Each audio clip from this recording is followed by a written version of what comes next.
अस्सलाम वालेकुम नाजरीन। इस किस्त के आगाज़ में हकीम अर्तुग अर्तुल के पास बैठकर रोने लगता है। बाहर सब लोग बेचैनी से अर्तुल के बारे में खबर का इंतज़ार कर रहे थे। इतने में हकीम अर्तुग बाहर आता है। सब लोग फ़ौरन खड़े हो जाते हैं। हलीमा पूछती है, कैसे हैं वो?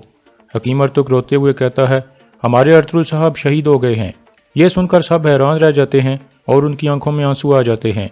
हलीमा अंदर जाकर अर्तुल के पास बैठकर रोने लगती है। फिर आयमा खातून और बाकी लोग भी अंदर जाकर रोने लगते हैं। आयमा खातून हकीम अर्तुग से पूछती हैं, मेरे बेटे की मौत की वजह क्या थी? हकीम कहता है, हम पता लगाएंगे आयमा खातून, अब हर किसी को यहाँ से बाहर जाना होगा। फिर हकीम अर्तुग दुंदार को कहता है, मैं चाहता हूँ कि दरवाजे पर मुहाफिज तैनात कर दिए जाएं और किसी को अंदर न आने दिया जाए। सरदार जंदार कहता है, अल्लाह अर्तुल साहब को जन्नत नसीब करे। फिर जंदार और उसके घर वाले बाहर मरकजी खेमे में चले जाते हैं। हकीम अर्तुग हलीमा को कहता है, हलीमा सुल्तान, लोग खबर का इंतज़ार कर रहे हैं, उनको आगाह करना आपकी जिम्मेदारी है। आपको मजबूत होना होगा ताकि लोगों को लगे कि वो इस मुश्किल से निकल आएंगे। फिर हकीम हैमा खातून को कहता है, आप लोगों को खामोश कराएं हैमा खातून, फिर हलीमा आपके पीछे आएगी। इसके बाद दुंदार हैमा खातून को पकड़कर बाहर ले जाता है। फिर दरवेश इसहाक अंदर दाखिल होता है। हकीम अर्तुग उसे कहता है, 4 सिपाहियों को लेकर आओ, हम अर्तुल साहब की लाश को शिफा खेमे में लेकर जाएंगे। दरवेश इसहाक बाहर निकल जाता है। फिर हकीम अर्तुग हलीमा को आहिस्ता से कहता है, एक बात है जो आपके लिए जानना बहुत ज़रूरी है, लेकिन आपको खामोश रहना होगा और इस बात को राज में रखना होगा। बाहर कबीले के लोग बेचैनी से अर्तुल के बारे में किसी खबर का इंतज़ार कर रहे थे। इतने में हलीमा सुल्तान बाहर आती है और सबसे मुखातिब होकर कहती है, काई कबीले के बहादुर लोगों, आप सब हैरान हैं कि हमारे सरदार के साथ क्या हुआ है। सब लोग कहते हैं, हाँ, हम अपने सरदार को देखना चाहते हैं, वो कहाँ हैं? हलीमा कहती है, हम सब ने एक दिन लौट कर जाना है। हमारा सरदार सुलेमान शाह का बेटा अर्तुल शहीद हो चुका है। ये सुनकर लोग रोने और चीखने लगते हैं। हर तरफ से रोने की आवाज़ें आने लगती हैं।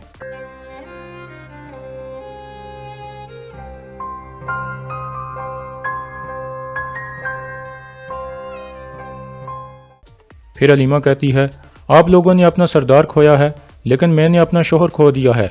हम बिल्कुल वक्त ज़ाया नहीं करेंगे और अर्तुल को दफन करने के बाद अपने दर्द को भी अपने दिलों में दफन कर देंगे।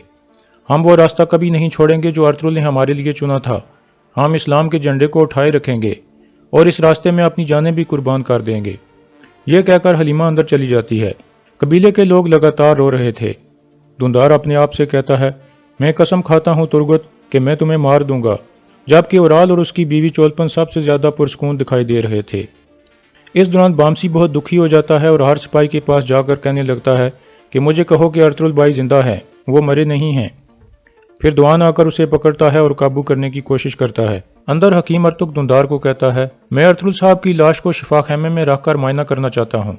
दुंदार कहता है, उनको जहर दिया गया है अर्तुग साहब, क्या ये वाजे नहीं है?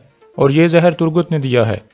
हकीम कहता है, हमें वो बात नहीं कहनी चाहिए जिसका हमें पूरा यकीन ना हो दुंदार साहब, क्या पता ये जहर ना हो बल्कि कोई और चीज़ हो। मुझे आप सब की बेहतरी के लिए ये करना होगा। आप बराए मेहरबानी मुझे इजाज़त दें। दुंदार कहता है, ठीक है अर्तुग साहब। आयमा खातून काई कबीले का झंडा हकीम अर्तुग के हाथ पर रख देती हैं ताकि उसे भी अर्तुल के साथ दफना दिया जाए। इसके बाद 4 सिपाही अर्तुल को उठा लेते हैं और मरकजी खेमे से बाहर निकल जाते हैं। बाहर सब लोग अल्लाह अकबर का नारा लगाने लगते हैं।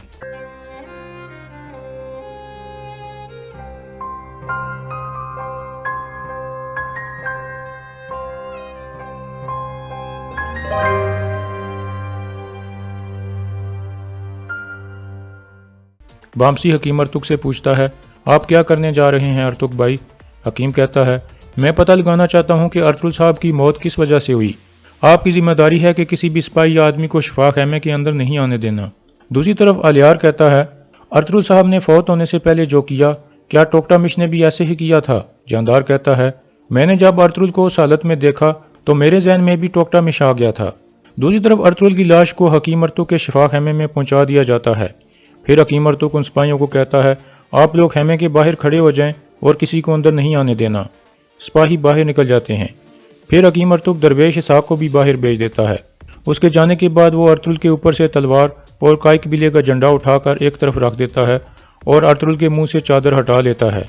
इसके बाद वो मंजर सामने आता है जब हकीम अर्तुग अर्तुल के पास बैठकर रो रहा था। इस दौरान इब्नुल अरबी गैब में अर्तुल के लिए दुआ मांग रहे थे कि या अल्लाह अर्तुल को शिफा अता फरमा, अपने इस गुलाम को बचा ले जो आपके लिए लड़ता है।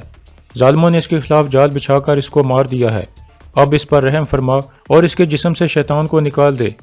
دعا کرتے کرتے ابن العربی رو پڑتے ہیں، پھر کہتے ہیں یا اللہ اپنے ارطغرل کی مدد فرما، اس کو اس قابل کر دے کہ یہ اسلام کا جھنڈا اٹھائے اور اس دنیا پر حکومت کرے۔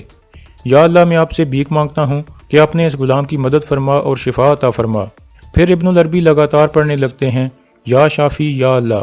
اتنے میں اللہ کی طرف سے ارطغرل کے اندر دوبارہ روح پھونک دی جاتی ہے اور وہ سانس لینے لگتا ہے۔ حکیم ارطغرل یہ دیکھ کر چونک جاتا ہے اور پھر خوش ہو کر کہتا ہے یا اللہ تیرا شکر ہے۔ پھر ارطغرل اپنی آنکھیں کھولتا ہے اور حکیم ارطغرل کو کہتا ہے انہوں نے ترگت کے ذریعے زہر مجھ تک پہنچایا تھا، اب ہر کسی کو لگنا چاہیے کہ میں مر چکا ہوں۔ حلیمہ کے علاوہ کسی کو نہیں پتہ چلنا چاہیے کہ میں زندہ ہوں، کیونکہ وہ امید سے ہے۔ حکیم کہتا ہے ٹھیک ہے ارطغرل صاحب، اللہ نے آج کے دن بہت بڑی خوشخبری دی ہے۔ پھر ارطغرل کہتا ہے مجھے یہاں سے نکلنا ہوگا۔ حکیم کہتا ہے میں آپ کو شفا خیمے میں لے کر جاؤں گا، آپ سورج نکلنے تک وہاں آرام کریں گے اور سورج نکلتے ہی چلے جائیں گے۔ ارطغرل کہتا ہے جب آپ میرے مرنے کی خبر باہر دو گے تو میں اس وقت گہری نیند میں ہونا چاہیے۔ پھر حکیم ارطغرل کلمہ پڑھ کر ارطغرل کی گردن کو دونوں طرف سے دباتا ہے اور ارطغرل گہری نیند میں چلا جاتا ہے۔ دوسری طرف اسلحان ارطغرل کے لیے رو رہی تھی، اتنے میں چولپن وہاں آتی ہے اور کہتی ہے حکیم ارطغرل کی لاش کو شفا خیمے میں لے گیا ہے، وہ مردے کی عزت کا بالکل خیال نہیں کر رہا۔ ارطغرل ایک بہت بہادر جنگجو تھا اور اچانک وہ مضبوط آدمی ایسے ہو گیا، مجھے ابھی تک بھی یقین نہیں آ رہا۔ اسلحان کھڑی ہو کر اور زیادہ رونے لگتی ہے۔ اس کے بعد صبح کا وقت ہو جاتا ہے، ارطغرل اٹھ کر بیٹھ جاتا ہے۔ حکیم ارطغرل کچھ دوا تیار کر کے ارطغرل کو پلاتا ہے اور پھر کہتا ہے میں نے خیمے کے پیچھے آپ کے گھوڑے کو باندھا ہوا ہے اور آپ کے کپڑے بھی اس کے ساتھ رکھ دیے ہیں، آپ پچھلے راستے سے باہر جا سکتے ہیں، کسی کو پتہ نہیں چلے گا کیونکہ ہر کوئی سوگ منا رہا ہے۔ ارطغرل کہتا ہے دشمن کی دھوکے بازی سے لڑنے کے لیے مجھے یہ کرنا پڑ رہا ہے ارطغرل بھائی، اللہ مجھے معاف کرے۔ حکیم ارطغرل کہتا ہے 3 صورتوں میں کوئی گناہ نہیں ہے سردار، ایک میاں اور بیوی کے درمیان صلح کروانا، دوسرا 2 مسلمان بھائیوں کے درمیان صلح کروانا، ارطغرل کہتا ہے اور تیسرا دشمن کے ساتھ جنگ کرتے وقت۔ دوسری طرف ترگت تیز رفتاری سے واپس ہنلی بازار کی طرف جا رہا تھا اور صبح سویرے وہ بازار میں پہنچ جاتا ہے۔ سمن کے آدمی اس کے لیے گات لگا کر بیٹھے تھے۔ ترگت کے پہنچتے ہی بہت سارے سپاہی اس کے سامنے آ جاتے ہیں۔ فلپ اپنے سپاہیوں کو کہتا ہے پکڑ لو اسے۔ ترگت فوراً اپنا گھوڑا موڑتا ہے اور 2 سپاہیوں کو کلاڑا مار کر گرا دیتا ہے اور وہاں سے بھاگنے لگتا ہے۔ فلپ اور اس کے آدمی بھی گھوڑوں پر سوار ہو کر اس کے پیچھے بھاگتے ہیں۔ اتنے میں ماریا بھی ایک طرف سے نکل آتی ہے اور ایک آدمی کو کہتی ہے فوراً میرا گھوڑا تیار کرو۔ اور یہاں اس قسط کا اختتام ہو جاتا ہے۔